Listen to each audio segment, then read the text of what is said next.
Bien, ustedes me dicen si hay algún problema, ¿verdad? Entonces, vamos a ver. Eh, Esto lo hablamos la clase anterior. Hicimos un repaso sobre estos conceptos de temperatura y calor. Ustedes ya tienen que tener tiene que ser muy familiar para ustedes esto, ¿verdad? Si yo les pregunto qué es temperatura, qué es calor, aunque la temperatura, ustedes tendrían razón de no responderme formalmente porque todavía no hemos definido la temperatura estrictamente, ¿verdad? Porque no hemos entrado a la parte de la teoría cinética. Hasta en el capítulo 18 vamos a ver eso. Por ahora vamos a decir que la temperatura es qué tan caliente o frío está algo, que es una vaga definición, ¿verdad? No es algo formal.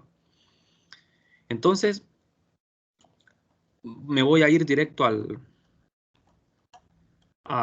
la parte que nos corresponde hoy, ¿verdad? Esto ya lo mencionamos en la clase anterior, las escalas de temperatura. Mencioné la escala absoluta, que es la escala Kelvin, ¿verdad?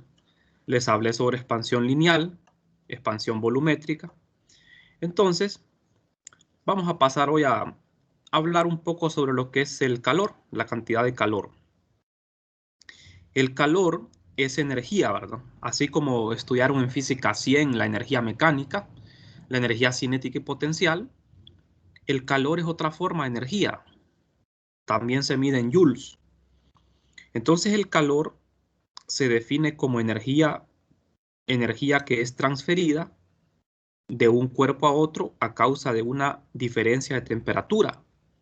Cuando dos cuerpos están en contacto, solo puede haber calor si existe una diferencia de temperatura. ¿De acuerdo? Porque el calor es energía en tránsito. ¿De acuerdo? Es energía en tránsito. Esta palabra aquí es clave, ¿verdad? Tránsito. Es energía que se transfiere. Existen otras unidades de calor, como ser la caloría, la kilocaloría, la BTU en el sistema inglés, ¿verdad? Pero nosotros utilizamos lo que es el joule. La caloría se utiliza más que todo en cuestiones de alimento, ¿verdad?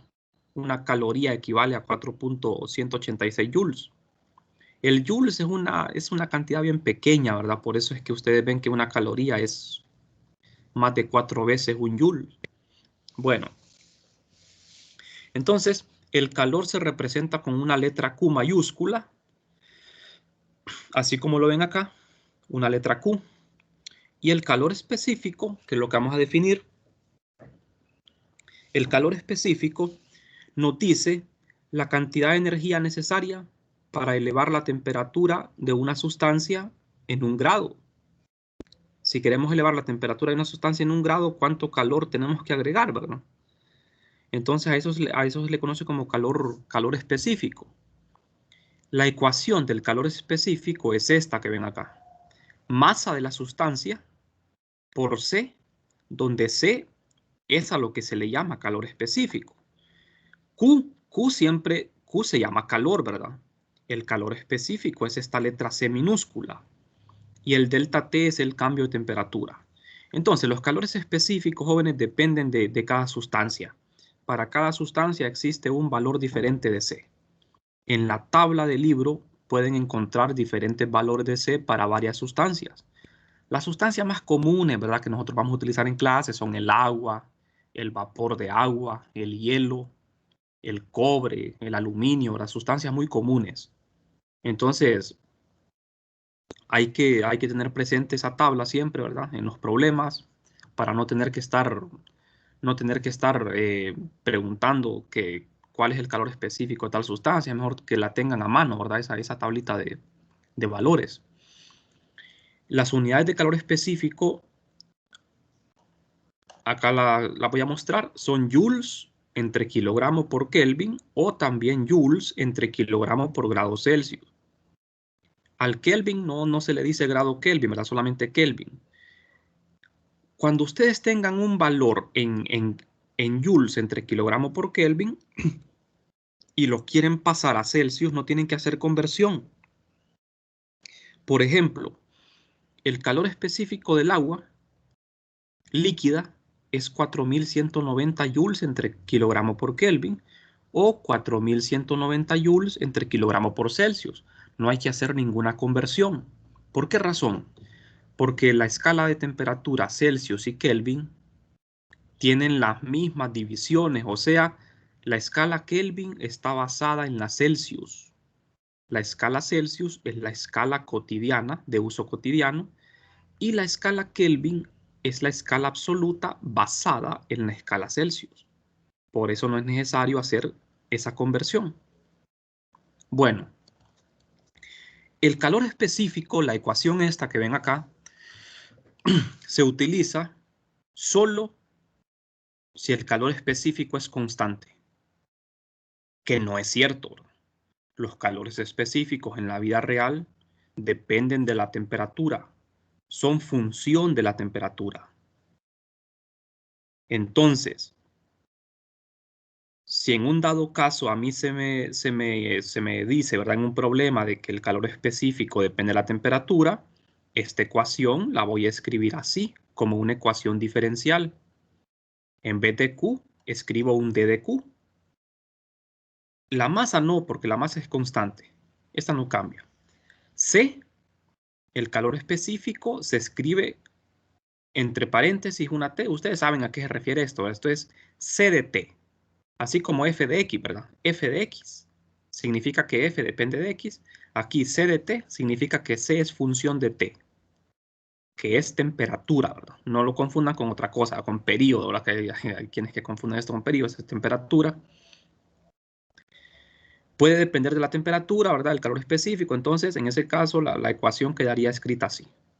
Y en vez de un delta t, escribimos un diferencial de t. ¿Por qué escribimos así esto?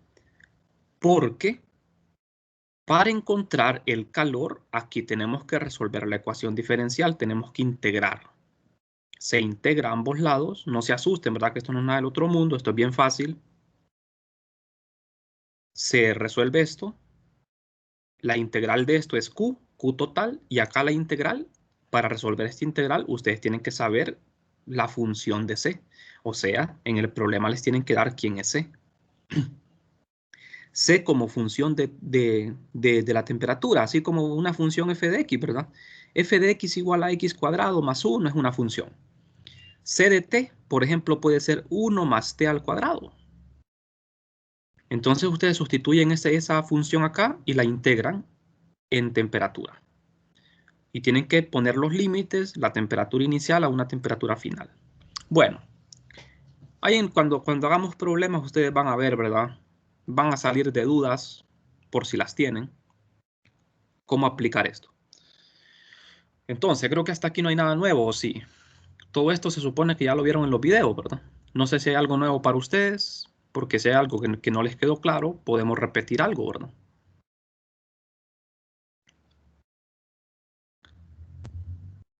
Bien, entonces vamos a seguir. Vamos a ver ahora la capacidad calorífica molar.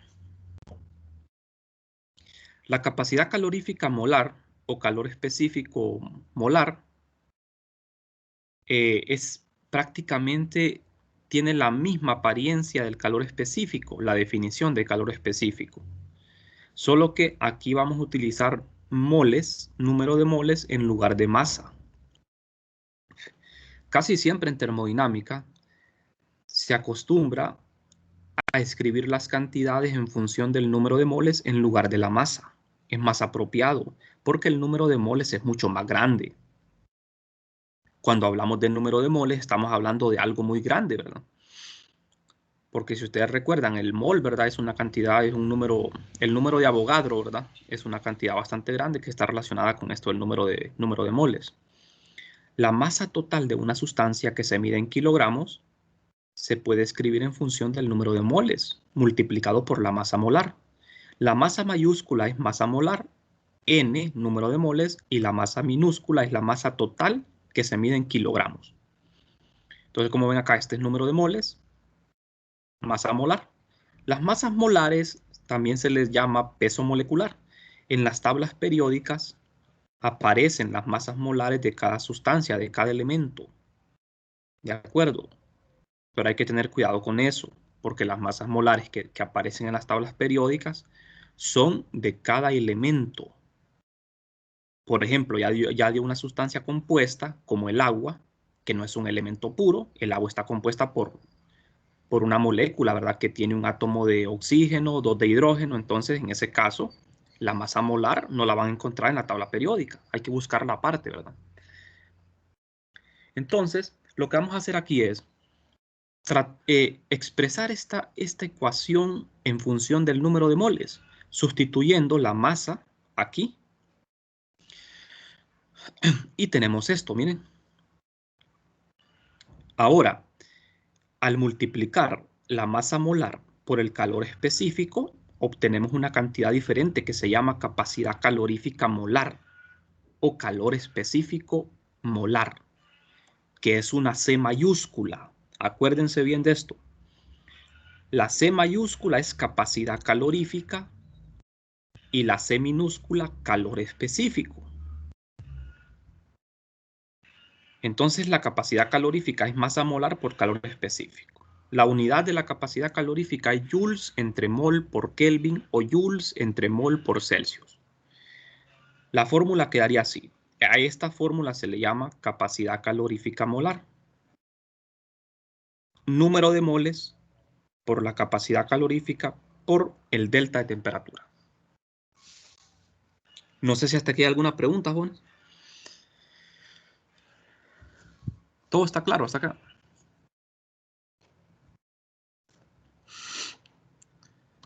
No sé si tienen dudas. Por el momento todo bien. La único Ajá. que va a cambiar, ¿verdad? Que son las unidades que había en la fórmula de arriba eran kilogramos, joules sobre kilogramos por, Sí, exacto. por Sí, Kelvin, y aquí son moles. sí. Joules entre kilogramo por Kelvin. Acá es joules entre mol por Kelvin. Ah, Exactamente. Solo sí, es lo cambia. sí, está Sí. bien. Entonces, fíjense, esto del calor específico, jóvenes, es, ustedes tienen que investigar, ¿verdad? Ustedes recuerden que son estudiantes universitarios y tienen que ser autodidactas, pero uno de profesor solo es una pequeña ayuda, ¿verdad? Entonces, ustedes tienen que investigar más allá de lo que uno aprende en clase, ¿verdad? Los calores específicos son muy importantes en la vida diaria, más de lo que ustedes imaginan. Bueno, para la vida en la Tierra es muy importante el calor específico. No sé si ustedes se han preguntado alguna vez por qué en la Tierra existen vientos. ¿Por qué existe viento en la Tierra? Hay varios factores, ¿verdad?, que influyen de por qué existe viento, por qué el aire sopla. Uno es el giro de la Tierra y otra razón es el calor específico. La Tierra tiene un calor específico diferente al agua. Como la Tierra está formada por tierra y agua, entonces durante el día el calor del sol calienta el agua y calienta la Tierra.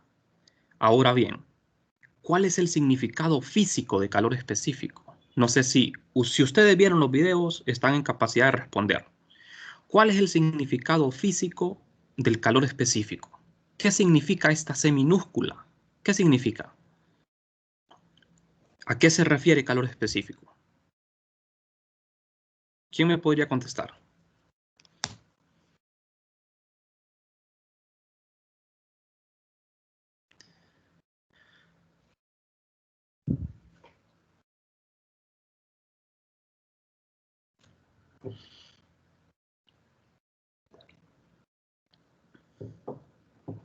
Ajá, Ámbar,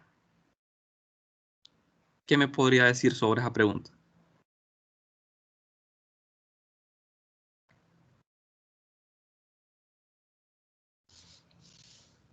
Es el calor que necesita un cuerpo para que su temperatura se eleve, algo Sí, así. ¿verdad? Sí, sí está bien. Es la cantidad de energía que hay que invertir, ¿verdad?, para cambiar la temperatura de un objeto o material. Así, ¿verdad? Esa es la definición física de calor específico, es el significado de calor específico. El calor específico, o sea, el valor del calor específico me indica qué tanta energía se necesita para cambiar la temperatura de un objeto. Me gustaría, vamos a hacer un problema hoy, pero me gustaría mostrarles algo Permítanme, voy a ver si encuentro el... Tengo un desorden aquí. Vamos a ver. Les voy a mostrar el... Vamos a irnos al libro. Voy a buscar una tablita. Todos están viendo el libro, ¿verdad? Sí. Sí. Bien, vamos a ver. Esta tabla es la que les quiero mostrar. Fíjense bien. Aquí aparecen los valores aproximados de calor específico y capacidad calorífica molar a presión constante. Los valores de los calores específicos dependen de la presión, ¿verdad? Así como la temperatura, quiero decir, el punto de ebullición, de fusión, también depende de la presión, ¿verdad? Así como lo mencionamos en la clase pasada. Si a usted le pregunta a qué temperatura hierve el agua, todo el mundo responde a 100 grados, ¿verdad? Pero eso depende, ¿verdad? La presión. Si la presión es una atmósfera, el agua hierve a 100 grados. Si la presión es mayor, el agua tiene que hervir a más de 100 grados. Y si la presión es menor de una atmósfera, el agua hierve a menos de 100 grados. Por ejemplo, en Tegucigalpa, el agua no hierve a 100 grados.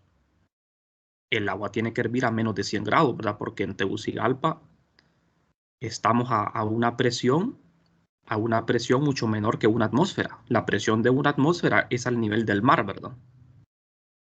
Entonces, a medida yo voy subiendo del nivel del mar, la presión va disminuyendo, la presión atmosférica, por lo tanto la temperatura para que una sustancia entre en ebullición o fusión tiene que ir cambiando. Asimismo pasa con los calores específicos. Fíjense en esta tabla. Aquí aparecen unas sustancias nada más. Aparece el agua, que es la más importante, la plata, algunos son líquidos y otros son metales, ¿verdad? Temperatura ambiente. Aparece aluminio, berilio, cobre, etanol, el hierro, el plomo. Lo interesante aquí es observar los números, los valores numéricos. Fíjense bien el valor tan alto que tiene el agua. El agua tiene un calor específico de 4190 joules entre kilogramos por Kelvin. Fíjense los metales. Los metales tienen calores específicos bien pequeños. Por ejemplo, el aluminio, el cobre, miren el cobre, tiene un calor específico de 390. Comparado con el del agua, imagínense la diferencia. ¿Por qué será que existe tanta diferencia? ¿Por qué habrá tanta diferencia? Bueno, eso es, para entender para poder responder esa pregunta, vamos a tener que esperar hasta el capítulo 18, ¿verdad? Pero podemos tener una idea por qué esta diferencia. Fíjense bien. Cuando ustedes ponen a hervir agua, ustedes hierven agua en una olla, ¿verdad? La olla está hecha de metal. Una olla está hecha de cobre o de aluminio. Son metales. Dentro de esa olla de metal, ustedes vierten el agua y cuando le añaden calor con una estufa, entonces, ¿qué se calienta primero? ¿La olla o el agua? Todo el mundo lo sabe, ¿verdad? Se calienta primero la olla, ¿verdad? Cuando ustedes ponen a hervir agua y ustedes tocan la olla, como a los 3 segundos de haber puesto a calentar, ustedes notan que la olla está caliente. Pero si ustedes tocan el agua está fría. Para que el agua hierva, tienen que pasar varios minutos, ¿verdad? ¿De qué depende que el agua empiece a hervir? Depende de la presión atmosférica y también depende de la cantidad de agua. Entre más agua pongan a hervir, más tiempo le va a tomar hervir. Pero dejando a un lado ese tema, a lo que yo quiero llegar acá es, ¿qué se calienta más rápido? Se calienta más rápido el metal que el agua. ¿Por qué se calienta más rápido? Es por la diferencia de calores específicos. Cuando el calor específico de una sustancia es bien grande, significa que hay que invertir bastante energía para poder cambiar la temperatura de ese objeto. Entonces, como el agua tiene un calor específico bien alto, significa que para cambiar la temperatura del agua, yo tengo que invertir mucha energía. En cambio, los metales, miren la plata, por ejemplo, tiene un calor específico bien bajo. Como es bien pequeño, significa que para cambiar la temperatura de un metal, como la plata, hay que invertir poca energía. Cuando hablo de energía, ¿a qué me refiero? Me refiero al calor, ¿verdad? Hay que agregarle poco calor para que la temperatura cambie. Entonces, volviendo a la pregunta que yo hice, en relación con el viento en la Tierra, ¿verdad? Una de las razones de por qué existe viento es la diferencia de calor específico entre el agua y la Tierra. Aquí no aparece la Tierra, ¿verdad? Pero la Tierra propiamente dicha, ¿verdad? O sea, la Tierra en la que nos paramos, tiene un calor específico mucho más bajo que el agua. Entonces, durante el día, cuando el sol está calentando la Tierra, se calienta primero la Tierra que el agua.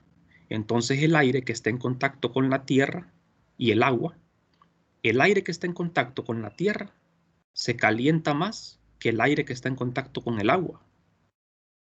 ¿De acuerdo? Entonces, ¿qué le sucede al aire caliente? Sube, porque es menos denso que el aire frío, ¿verdad? ¿Y qué le sucede al aire que está frío? No sube, ¿verdad? Porque es bastante denso. Entonces, eso es lo que genera el viento. Ese es uno de los factores, ¿verdad? También la rotación de la Tierra. Entonces, como el aire caliente asciende, ese espacio que deja al subir es ocupado por aire más fresco. Entonces ahí se genera lo que es una corriente de viento. De manera que el calor específico, la diferencia de calores específicos tiene mucho que ver en el clima de la Tierra, ¿verdad? Bueno, vamos a dejar esto a un lado. Volvamos acá al tema. Vamos a ver un problema sobre cantidad de calor. Los problemas sobre cantidad de calor son bastante fáciles. Los problemas más complicados son los de calorimetría, ¿verdad? La calorimetría la vamos a ver a continuación. Bueno, entonces vamos a ver un problema sobre cantidad de calor. En este caso tenemos una tetera, que es un recipiente, ¿verdad? Metálico. Esta tetera está hecha de aluminio, que tiene una masa de 1.5 kilogramos y contiene 1.8 kilogramos de agua. Se coloca sobre una estufa. Si no se transfiere calor al entorno, ¿cuánto calor debe agregarse para elevar la temperatura de 20 a 85 grados Celsius? Fíjense bien, queremos hacer un cambio de temperatura de 20 a 85 grados, tanto para la tetera de aluminio como para el agua. Las dos sustancias que tenemos en este problema van a sufrir el mismo cambio de temperatura. Ya tengo la temperatura inicial y tengo la temperatura final. Aquí en los problemas hay datos que no aparecen porque los tenemos que buscar en la tabla.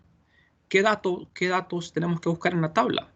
El calor específico del agua y el calor específico del aluminio. Otra cosa que también tenemos que ver es si existe cambio de fase o no en el problema.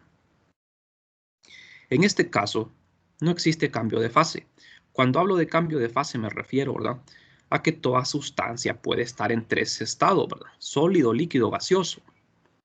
Aquí se supone de que no existen cambios de fase. El agua sigue siendo agua líquida y el aluminio sólido sigue siendo sólido. Porque los metales, ¿verdad?, se derriten y se pueden evaporar también. Tienen un punto de ebullición, un punto de fusión, igual que el agua. Entonces aquí lo que vamos a utilizar es calor específico nada más. Siempre que existen cambios de temperatura solo se utiliza calor específico. Entonces tenemos los datos que son la masa de agua, la masa de aluminio, las temperaturas iniciales y finales, y la pregunta es cuánto calor tenemos que agregarle a estas sustancias juntas para llegar a la temperatura de 85 grados. El calor específico del agua es este, y el calor específico del aluminio es este. Es mucho más bajo. Siempre los metales tienen los calores específicos más bajos. Entonces, yo les aconsejo que siempre siempre que utilicen los valores de la tabla, cambien los Kelvin por Celsius. En la tabla les aparece, en vez de grados Celsius, les aparece Kelvin. Simplemente tienen que quitar el Kelvin y poner Celsius. No tienen que hacer conversión. Solo lo quitan y ponen Celsius. ¿Por qué razón? Porque las temperaturas siempre las vamos a trabajar en Celsius. ¿De acuerdo? Siempre. En algunos casos, jóvenes, es donde en algunos casos nosotros vamos a usar temperatura en Kelvin. Pero en esos casos yo se los voy a indicar. Por ejemplo, cuando trabajemos la ecuación del gas ideal, siempre vamos a usar temperatura en Kelvin. Pero en estos problemas de calor, siempre vamos a usar temperatura en Celsius. Bueno, entonces lo que tenemos es esto, ¿verdad? Es una olla de aluminio y tenemos agua. Se le agrega calor. Esta cantidad de calor que se le agrega se invierte en calentar tanto el agua como el aluminio. Entonces, lo que tenemos que hacer es una sumatoria. Sumatoria de calor.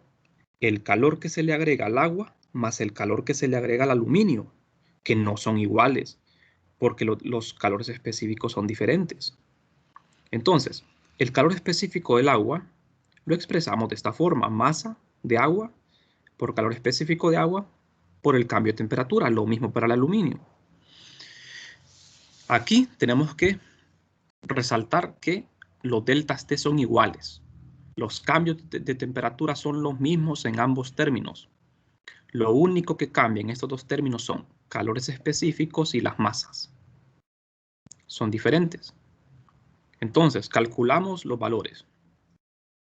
Sustituyo acá la masa de agua, calor específico de agua y el delta T, más la masa de aluminio, calor específico de aluminio por el delta T.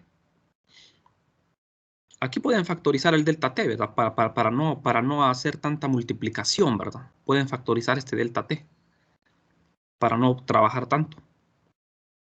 Y una vez hecho esto, suman. Aquí está en notación científica, lo suman y me queda el calor total. Esta cantidad de calor es la que se agrega al aluminio y al agua. 5.8 por 10 a la 5 joules es una cantidad bastante grande, ¿verdad? Es un número bien grande. Recuerden que el joules es una unidad de energía bien pequeña, ¿verdad? Por eso es que aparecen números tan grandes. Bueno, pues el problema es bien simple, ¿verdad? Como ustedes ven, los problemas donde no existen cambios de fase son problemas bien sencillos. Este problema no es un problema de calorimetría, es un problema de cantidad de calor. No sé si tienen alguna pregunta. ¿Por qué tenemos que utilizar la temperatura aquí en Celsius y no en Kelvin? Porque generalmente los calores específicos siempre los vamos a tener en grados Celsius también. Es mucho más recomendable trabajar así, ¿verdad? Aunque si ustedes utilizan aquí Kelvin y acá le ponen Kelvin, no hay problema. ¿De acuerdo? No hay problema. Porque al final se va a cancelar, ¿verdad? Pero yo les aconsejo mejor trabajar siempre en Celsius. Estos problemas. Bien. Entonces, vamos a pasar a lo siguiente, que sería, este tema es como el tema más importante del capítulo, calorimetría. Es el tema más complicado, ¿verdad? Para que lo sepan de antemano. Se los digo porque para que le pongan cuidado y estudien bastante. Calorimetría, la calorimetría es una técnica que se emplea para calcular calores específicos. Generalmente para eso fue inventada la técnica, ¿verdad? Para detectar los calores específicos, o sea, quiero decir, medir calores específicos, ¿verdad? Para medir. Es una técnica experimental. Nosotros en clase vamos a resolver problemas teóricos, ¿verdad? Vamos a calcular ya sea masa, ya sea temperatura, pero originalmente la técnica fue usada para medir calores específicos de sustancias que no se conocía ese valor, ¿verdad? Entonces, ¿en qué consiste la técnica? La calorimetría consiste en medir el calor poniendo varias sustancias en contacto. En esta técnica, cuando se emplea, pueden existir cambios de fase, pero eso complica más el problema, ¿verdad? Entonces, vamos a hacer aquí una pequeña reseña de esto. La materia puede existir en 3 fases, que son sólido, líquido y gaseoso. Para eso se define un punto, se fija, ¿verdad? Una presión estándar en la cual hay un punto de fusión, un punto de ebullición, ¿verdad? Para todas las sustancias. Hay que tener mucho cuidado en eso, jóvenes, en estos problemas, porque a veces existen trampas, ¿verdad? En algunos problemas hay cambios de fase y uno no los percibe, entonces hay que tener mucho cuidado. Yo les recomiendo, en las tablas de los libros no aparecen todas las sustancias, están incompletas. Yo les recomiendo, siempre que ustedes van a resolver un problema, pregúntense si existen cambios de fase. Cada sustancia tiene un punto de ebullición y un punto de fusión, y es necesario que ustedes lo tengan presente a la hora de hacer problemas, porque eso les va a facilitar los cálculos. ¿De acuerdo? Bueno, entonces vamos a ver. El calor de fusión o de vaporización es un calor distinto al calor específico. En este caso, vamos a hablar de calor latente. Siempre que existan cambios de fase, vamos a hablar de calor latente. El calor latente es el calor necesario para causar un cambio de fase. Fíjense bien la diferencia. El calor específico es el calor necesario para cambiar la temperatura, mientras que calor latente es la energía o calor necesario para causar un cambio de fase, para hacer que una sustancia pase a otra fase. ¿Por qué se le llama latente? Bueno, una buena pregunta, ¿verdad? Latente es una palabra latina que significa oculto. Los experimentalistas, o sea, los físicos experimentales que se dedicaban a la termodinámica, cuando hacían experimentos con termodinámica, ellos notaban que cuando se le agregaba calor a una sustancia, la sustancia cambiaba de temperatura. Pero a medida se le agregaba más calor, en lugar de cambiar la temperatura, la sustancia lo que cambiaba era la fase, pero no cambiaba la temperatura. Entonces a ellos les pareció extraño, ¿verdad? De que al estar agregando calor, la temperatura no cambiaba. Lo que cambiaba era la fase. Entonces de ahí viene ese nombre de latente, que es calor oculto. Entre comillas, ¿verdad? Sería como un calor oculto, porque no cambia la temperatura, sino la fase. Entiendas eso de la fase, porque vamos a ver. Ustedes saben de que el hielo puede estar a 0 grados y el agua líquida puede estar a 0 grados. ¿De acuerdo? A eso me refiero. Entonces, yo puedo tener agua sólida a 0 grados y agua líquida a 0 grados. Entonces, si al hielo yo le agrego calor, ¿qué le sucede al hielo? Si yo le agrego calor a hielo a 0 grados, el hielo cambia de fase, no de temperatura. Entonces, ¿qué se hizo ese calor? Porque la intuición me dice de que si yo le agrego calor a algo, lo que tiene que pasar es un cambio de temperatura. Entonces, si yo no percibo el cambio de temperatura a través del tacto, entonces para mí es como que fuese un calor que está oculto, ¿verdad? Por eso se le llama latente. Bueno, entonces el calor de fusión, calor latente de fusión y el calor latente de vaporización los vamos a denotar con un subíndice F y un subíndice V. La unidad para ambos es la misma, joules entre kilogramos. Y la ecuación luce de esta forma. Calor es igual a más o menos M por L. M es la masa de la sustancia y L el calor latente. Pero hay que tener cuidado, esta L puede ser de fusión o de vaporización. En todo problema, ustedes tienen que identificar si es L de fusión o L de vaporización. Aquí no le ponemos subíndice porque está en forma general. ¿Y este signo más o menos de dónde sale? ¿Quién me podría explicar esto? Vamos a ver si vieron los videos. Vamos a ver.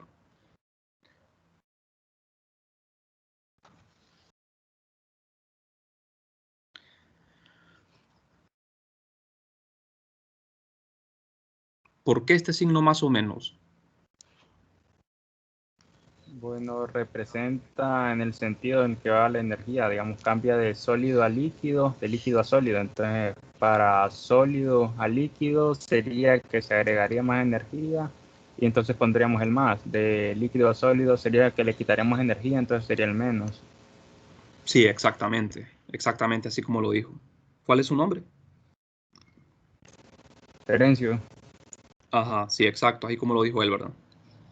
Así de simple. Cuando yo voy de sólido a líquido, en cualquier sustancia, no solo el agua, tengo que agregar calor. Cuando yo agrego calor, el calor es positivo. Uso el signo más. Cuando quitamos calor, es negativo. Por ejemplo, si yo tengo agua líquida y la quiero convertir en sólida, entonces le tengo que quitar calor al agua. Entonces uso un signo menos. Fíjense bien, una diferencia entre calor latente y específico es que en la expresión, en esta ecuación, nosotros tenemos que escribir el signo dependiendo la dirección del cambio de fase. Mientras que en la ecuación de calor específico, aquí no tenemos que escribirle ni signo más ni menos. El signo ya está implícito en el delta T. El delta T me da el signo del calor específico. Eso acuérdense bien. El signo del calor específico está implícito en el delta T. Cuando ustedes hacen la resta, temperatura final menos inicial, eso les va a dar el signo del calor específico. Si la temperatura final es menor que la inicial, el calor específico es negativo, significa que estamos extrayendo calor. Y si el signo es positivo, significa que estamos añadiendo calor. Mientras que en el calor latente ya no es así, ¿verdad? Aquí son ustedes los que van a poner el signo, dependiendo de si voy de sólido a líquido o al revés. Si voy de líquido a vapor o de vapor a líquido. Por ejemplo, si yo tengo agua y la quiero convertir en vapor, tengo que agregar calor. Si yo tengo vapor y lo quiero pasar a agua, tengo que quitarle calor al vapor. Entonces uso el signo más o menos dependiendo de la dirección del proceso. ¿De acuerdo? Positivo cuando entra calor, negativo cuando sale calor. Bien, no sé si hasta el momento de alguna pregunta, jóvenes. Bien, si no hay preguntas, entonces continuemos. Mejor así vamos más rápido, ¿verdad? Entonces, resumiendo prácticamente todo lo que hemos visto, podemos estudiar calorimetría, ¿verdad? Porque en calorimetría prácticamente aquí se utiliza todo lo que hemos visto hasta el momento. Fíjense bien, la calorimetría es una técnica que se basa en poner dos o más sustancias en contacto. Estas sustancias que están en contacto, ¿qué les va a suceder? Vamos a ver. Eso lo dijimos en la clase pasada. Cuando yo pongo dos o varias sustancias en contacto, ¿qué les sucede a esas sustancias después de un tiempo? Entrarán en un equilibrio térmico. Sí, exacto. Entrarán en un equilibrio térmico. ¿Y a eso cómo se le llama al equilibrio térmico? ¿Se acuerdan?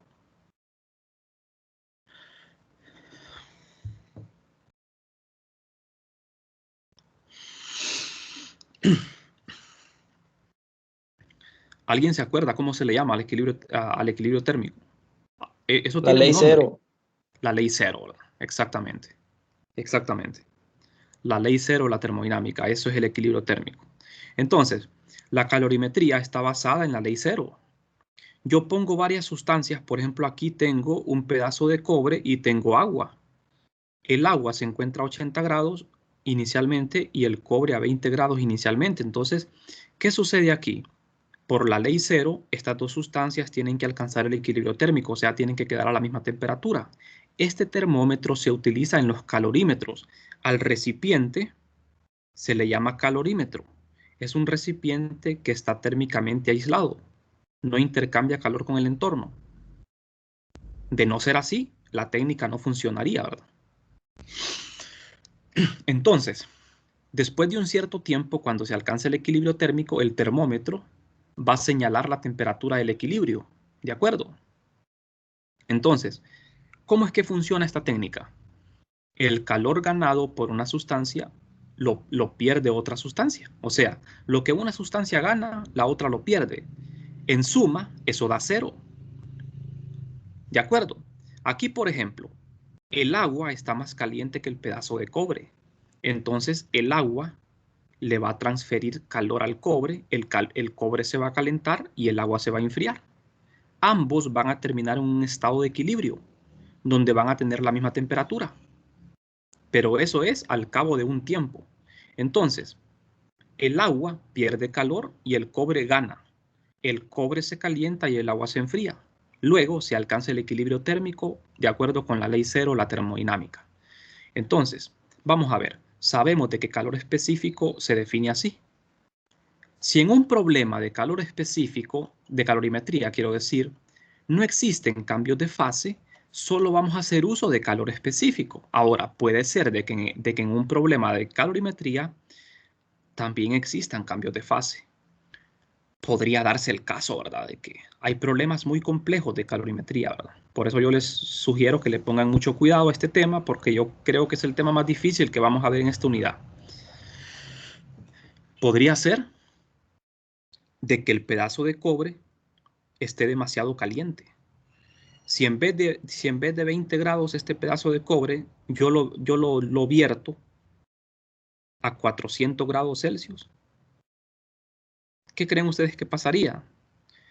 No podemos responder esa pregunta, ¿verdad? Porque necesitaríamos hacer un análisis más detallado. En primer lugar, si yo les digo, yo vierto un pedazo de cobre a 400 grados, que es una temperatura bien grande, lo primero que tienen que preguntar ustedes es, a esa temperatura, ¿cuál es la fase del cobre? ¿En qué fase se encuentra el cobre a 400 grados?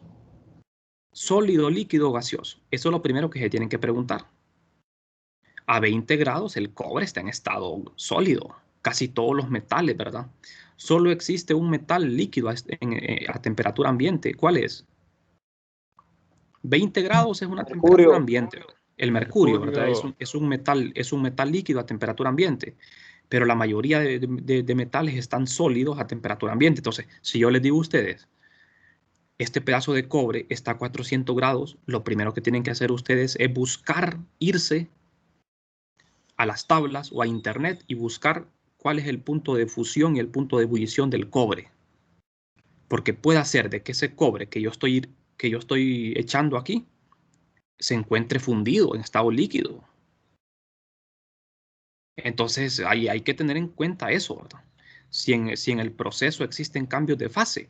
¿Qué piensan ustedes aquí de este proceso? ¿Habrán cambios de fase o no?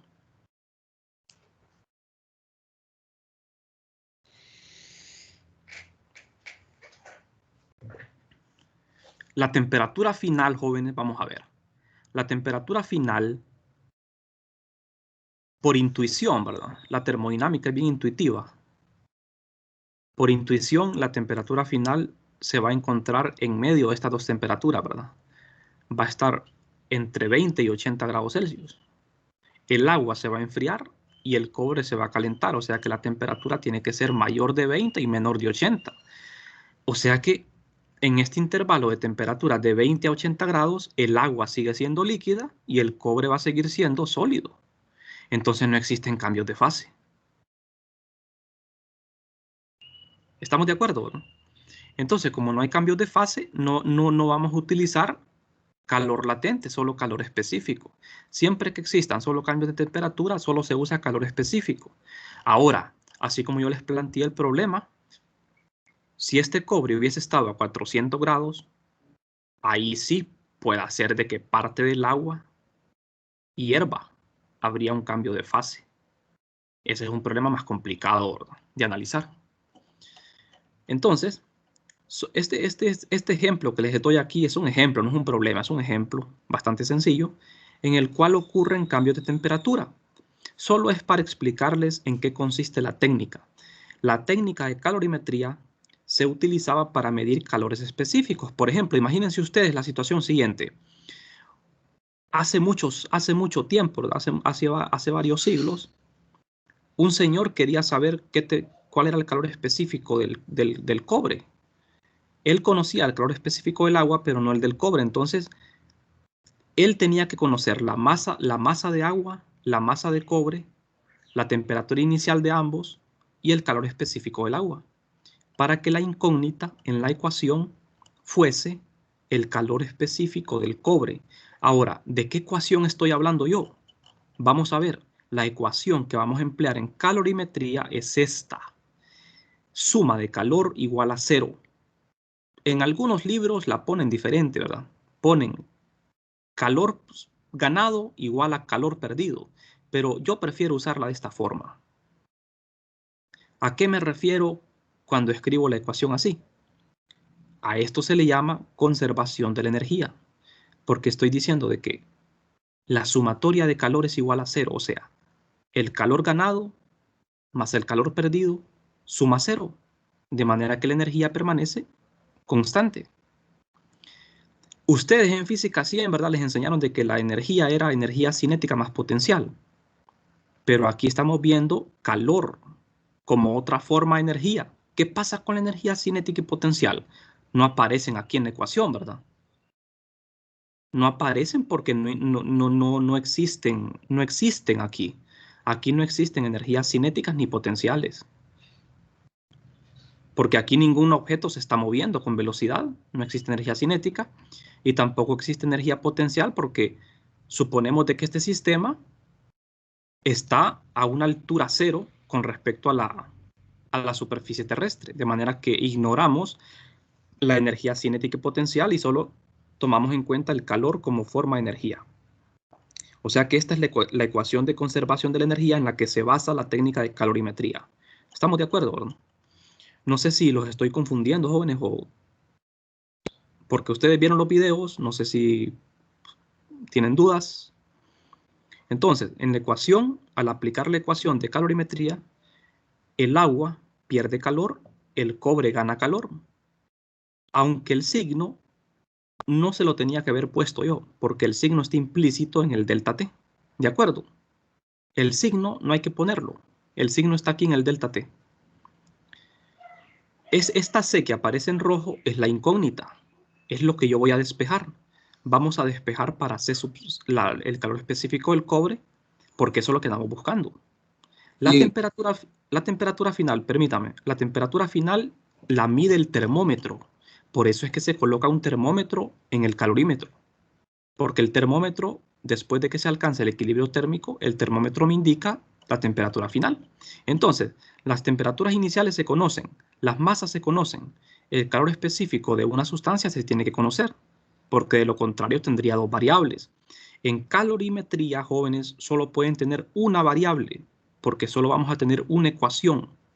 No pueden haber dos variables aquí, solo puede haber una. Entonces de aquí despejo para C. Y eso es todo. ¿De acuerdo? Así funciona la técnica. Ahora, si en el problema existieran cambios de fase, aquí tendríamos que involucrar calor latente, pero el problema ya sería más complicado, ¿verdad? Y cuando involucran calor latente, ustedes tienen que colocarle el signo más o menos de acuerdo al cambio de fase. Bien, no sé si tienen preguntas. Mi pregunta era, ¿y si de casualidad le dejamos ese signo que dice que no es necesario ponerlo, puede ocurrir algo No. Mire, aquí tal vez yo los esté confundiendo con esto. Es que en algunos libros, en vez de escribir la ecuación así, la escriben así. Pero yo bueno, es mi estilo, ¿verdad? Cada quien tiene su estilo. Yo prefiero trabajar así. Suma de calor igual a 0. Para mí es mucho más fácil así, no hay pérdida, porque yo sé que los términos de calor específico, el signo nunca se lo voy a poner acá. El signo está implícito en el delta T. A quien sí le voy a poner signo es al calor latente. Y siempre la ecuación la igualo a 0. y despejo para la variable. La variable en los problemas puede ser cualquier cosa. Puede ser que a usted le pidan masa, que le pidan temperatura final, que le pidan calor específico o que le pidan temperatura inicial. La técnica de calorimetría se utilizó para encontrar calores específicos, pero en la clase teórica nosotros vamos a utilizar la técnica para encontrar cualquier cosa, como le repito. ¿Estamos de acuerdo? Entonces, en la siguiente clase vamos a dedicarnos, ¿verdad?, a ver algunos problemas. Les recomiendo que vayan estudiando, vean los videos y hagan problemas, porque en la clase, si ustedes no han estudiado, estos repasos no sirven de nada, ¿verdad? Entonces, nos vamos a quedar hoy por aquí, jóvenes, y nos veríamos hasta la próxima clase. No estoy seguro si va a ser mañana o pasado, ¿verdad? Yo les voy a avisar.